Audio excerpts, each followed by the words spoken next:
So we're here in early November, what most folks would consider the pre-rut. I think the pre-rut begins, last few days of October, goes through about the first week in November. It's that time when bucks are starting to be on their feet a little more during daytime. They're checking scrapes, they're scent checking does. You may see a little bit of chasing, especially from younger bucks, but the mature bucks are going to save most of that until you get into full-fledged rut, the active breeding cycle. The hunting can be pretty darn slow sometimes during the pre-rut, depending on the weather, and that's kind of what we've gotten is some fairly warm days, some wind. We had a hunt just like that just recently. We were hunting a big alfalfa field, had the decoy out, had high expectations that the wind would just lay down, and it never did. So didn't see very much at all.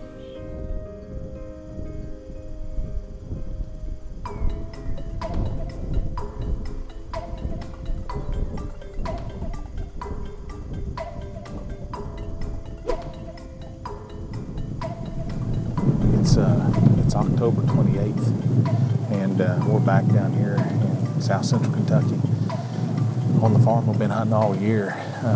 We're in a new spot. You guys haven't seen this spot at all.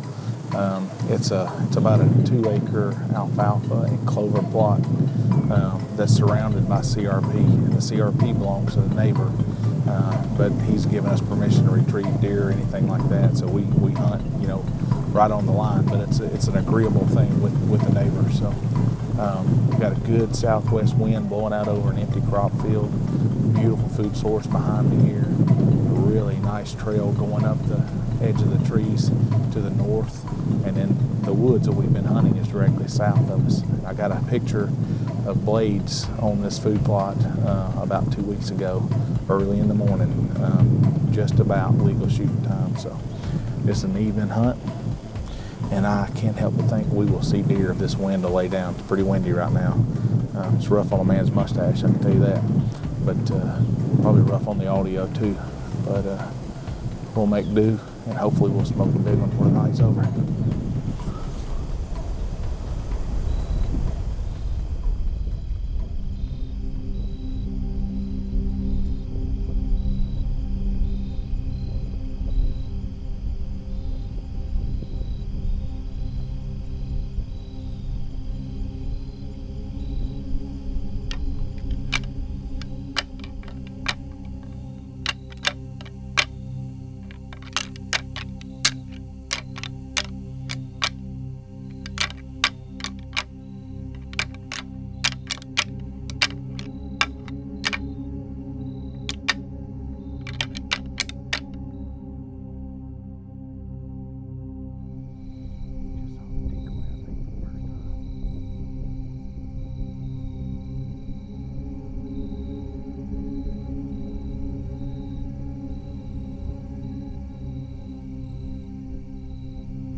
So with things been a little bit slow this time of year, something to keep my interest is monitoring my deer with mock scrapes.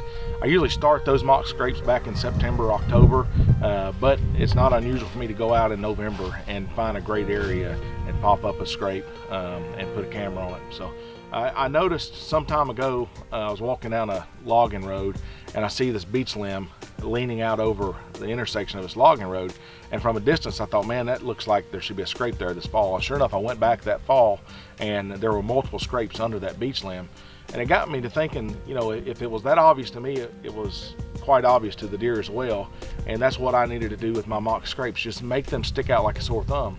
So I look for an area or an overhanging limb that from all the way across the field I can see and think, man, there ought to be a scrape under there.